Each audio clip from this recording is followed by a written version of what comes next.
ايه اللي حصل للفراخ؟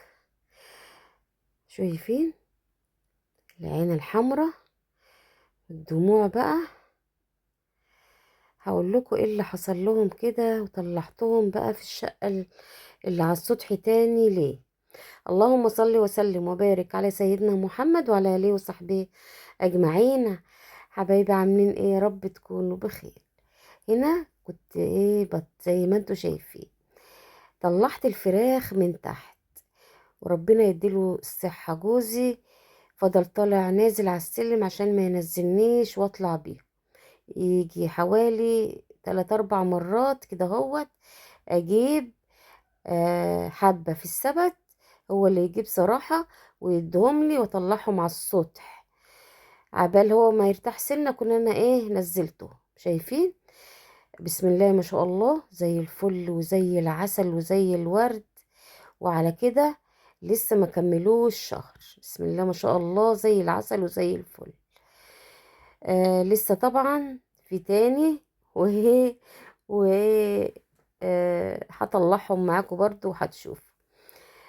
كل ده كنت بقى بصوره لكم، عشان تشوف ان انا طلعت الفراخ تاني، بدل ما اسيبها تحت في الدور الارضي.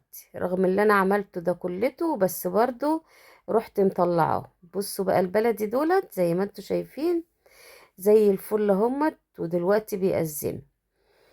الاتنين اللي دخلوا دول، عايزه اقول لكم انا قعدت يمكن اكتر من نص ساعه اطلع فيهم من الاوضه. يلا الحمد لله على اللي يجيب ربنا. وطبعا هتشوفوا بقى كذا يوم انا مصوره الفيديو ده، يعني كذا مرحله. هوريها لكم طبعا في الفيديو، بسبب عينين الفراخ. اول مره حاجه تحصل عندي كده صراحه، ما بقتش عارفه اعمل وايه السبب. طبعا هتعرفوا ايه السبب. بص، ربنا بيجعل لكل شيء سبب. انا بقالي كام يوم تعبانه، ومش قادره ان انا انزل واطلع. كل شويه كل شويه انزل واطلع للفراخ الصبح وبيت والحاجات دي كلها، انتوا عارفين، واكل واحط اكل وكده. كده كان كان خلاص. وبوريكم بقى فراخنا اهوت الحلوين كلهم طلعتهم وبوريهم لكم. بسم الله ما شاء الله، زي الفل وزي العسل. هحط لهم بقى ميته. انا كنت النهارده بدايه ان انا احط لهم شعير. ميه شعير بغليها، الميه الشعير اللي احنا ممكن نشربوها لو جنبنا وجعنا ولا حاجه. احط لهم الميه الشعير ديت مضاد سموم، عشان كنت هغير العلف. هتشوفوا دلوقتي كل ده هيبقى كده قدامكم. اليوم ده كان اليوم اللي انا طلعت فيه الفراخ. كده هوت بوريكم. جبت لهم حتى بقى، قلت بس ده هم طلعوا بقى فوق، يبقى انا آه احط لهم بقى ميه ساقعه عشان الجو حر. ده الشعير كنت غلياه وحطيته في التلاجة. وقلت احط برضو ميه ساقعه. بص لونه باين اهوت. رحت كده هوت زودت بقى من هنا ومن هنا برضو ميه ساقعه. طبعا انتوا عارفين الحر، عشان خاطر الفراخ ما ما تتعبش من الحر. كده هوت. رحت حطاهم للفراخ. دي كده كان يوم بداية ان انا احط لهم الشعير مضاد سموم. احلى شيء الشعير اللي انت تديه للفراخ مضاد سموم ليهم قبل ما تغيري العلف. كل ده برضو انا ما غيرتش العلف، لان انا اتصدمت طبعا في الفراخ. هتشوفوا برضو كده هوت اللي هيحصل. بس كده هوت حطيت لهم برضو المية والاكل ياكلوا. وكل ده بقى انا قاعدة قدامهم واتفرج عليهم. يعني انا فوجئت بقى كده ان كذا واحدة. ايه ده؟ ايه العينين الحمرا ديت؟ ايه الحاجة اللي على عينيهم ديت؟ ولقيت واحدة واتنين، واحدة يعني عين بتاعتهم مقفولة خالص. ازاي انا ما خدتش بالي من تحت ان حصل للفراخ كده؟ والله انا صدمت لما الفراخ كانت فوق. انا هو زي ما انتوا شايفين والله لسه قلت ايه اشوف كده ايه الفراخ قاعده بقى قدامهم هما بياكلوا وشايفاهم حلوين. بس فجأة لقيت واحده عند عينيها حمرا، وواحده عينيها مدمعه، وواحده عين وعين، عين مقفوله خالص وعين مفتوحه. ازاي يعني؟ أنا ما خدتش بالي يعني منهم، رغم تحت بيبقوا حلوين وبياكلوا ويشربوا زي ما انتم ايه شايفينهم كده. دي طبعا اول واحده كده هوت زي ما انتوا شايفينها، العين الحمراء ديت من البلدي، لان طبعا انا جايبه 10 هجين، اللي هي هجين اللحم اللي هما بيكبروا على طول اللي هم انتوا شايفينهم دول. هوريكم برضو واحده من الهجين عينيها برضو حمراء ومدمعه كده هوت، هتشوفوها برضو ايه دلوقتي بياكلوا ويشربوا. الله في ايه يعني؟ هو كان سبب ان انتوا تطلعوا عشان خاطر اشوف فيكم اللي انا مش شايفاها تحت؟ بصوا ديت من الهجين اللحم، عينيها الاتنين كده هوت وايه ومدمعة. قلت لا طب ايه ده؟ في ايه؟ هو ايه اللي جرالهم؟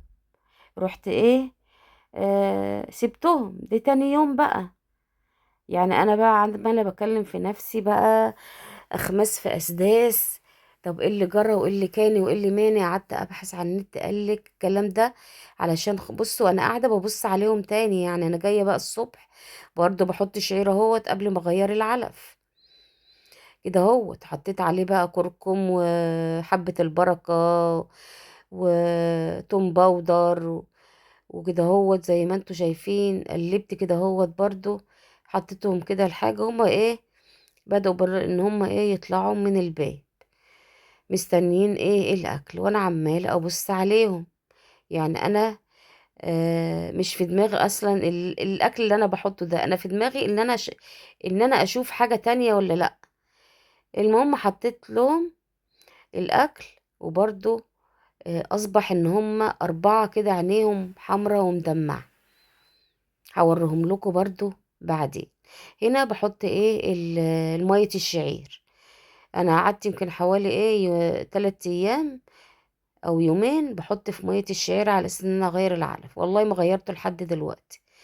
السبب بص انا قاعدة عمالة ببص عليهم. حطيت لهم بقى كده الاكل جوه، ورحت برضو ايه مقلبة المية وحطاه. هوريكم بقى ايه الكام واحدة اللي انا ايه طلعتهم. طبعا انا عزلتهم عنهم لان عرفت ان هم المفروض ما يبقوش معاهم. طب هعمل ايه؟ بصوا عملت بقى ايه قالوا هاتي زيت زيتون، والحمد لله عندي زيت زيتون، وحط فيه توم وبيتيه 24 ساعة. عملت زي ما قالوا كده هوت. وطبعا انا رحت طبعا للبيطري، يعني بعد الكلام ده عملته، وفي نفس اليوم رحت للبيطري ده بقيت احطه كده ايه على عينيهم اهو زي ما انتوا شايفين. بمثلهم بقى كده ايه كل يوم 3 مرات. لما رحت بقى للبيطري عطاني برضو مكون كده هوريهولكم، قال لي دول عندهم برد او بيخنفروا او بيعطسوا. انا بيني وبينكم قلت لهم لا ما عندوش اي حاجه، لان انا ما حسيتش بالكلام ده الا لما رحت وجيت قاعده قدامهم لقيتهم طبعا عطسه بسيطه. يبقى اصبح هما قال لي واخدين برد وقاعدين في حته مكتومه. طبعا الاوضه تحت ما فيهاش تهويه جامده، ويا دوبك باب الشقة مفتوح، باب المنور صغير، وهم بسم الله ما شاء الله عدد. والاقيهم فجأة كده ان هم ايه بيتكوموا مع بعض. انا مش شايفاهم بقى هم متكومين على بعض قاعدين في اخر الأوضة. لما اجي احط لهم اكل يروح كلهم متجمعين على الاكل. وبنضف الأوضة واحط لهم تبن واحط ايه واحط جير، باخد ريشة من كل فرخة كده واروح ماسة بيها كده ايه عينيها. بصوا بسم الله ما شاء الله الفرخة زي الفل وزي العسل. بروح ايه حاطه لهم كده بالريشه كده على عينيهم. اصبح دولت لوحدهم 4، دلوقتي بقوا 7. بقوا 7 فراخ. كل يوم قاعده قدامهم اللي الاقي عينيها مدمعه اروح واخداها. بعمل لهم ايه بقى دلوقتي؟ بعمل لهم حاجه للبرد. بجيب جنزبيل ونعناع جنزبيل اغليه واحط لهم كوبايه، واروح نعناع ضرباه في الخلاط مع شويه توم كتار وليمون. كل ده بعمله واصفيه واديهولهم يشربوه. دولت بقى في الاخر النهار كده بروح ايه مطلعاهم وقاعدين كده هو زي ما انتوا شايفين في الدخلة اللي هي ايه قدام العش، والتانيين عازلاهم عندهم حطاهم تحت في الايه في الأوضة في البلكونة، بلكونة الشقة. ده المكون بقى اللي انا ايه جبته بديهولهم برضو جنب الحاجة اللي انا ايه بعملها لهم. زي ما انتوا شايفين ده الفيديو بتاع الفراخ بتاعت النهاردة زي ما انتوا شايفين. يعني الحمد لله على اللي جاب ربنا، واللي يجي في الريش بقشيش يا عالم ايه اللي كان هيحصل. فدلوقتي انا ايه بعالج الايه التانيين وهجيبهم لكم في الفيديو اللي جاي او في اي فيديو بعد كده واوريهم لكم، ونشوفوا ايه يا ترى التوم عمل حاجة هو والزيت ولا لأ، مع ايه السقوة بتاعة البرد معاهم. يا رب يكون فيديو كده تستفادوا منه و... وتشوفوا ايه الفيديو الجاي ايه اللي هيحصل ان شاء الله. والحمد لله بقولك برضو ايه لكل شيء سبب ان انا طلعتهم وشفت الكلام ده كلته، لكن ممكن برضو كلهم حصل معاهم كده وانا مش واخده بالي برضو ايه منه. الحمد لله، واللي بيجي في الريش بقشيش. السلام عليكم ورحمه الله وبركاته.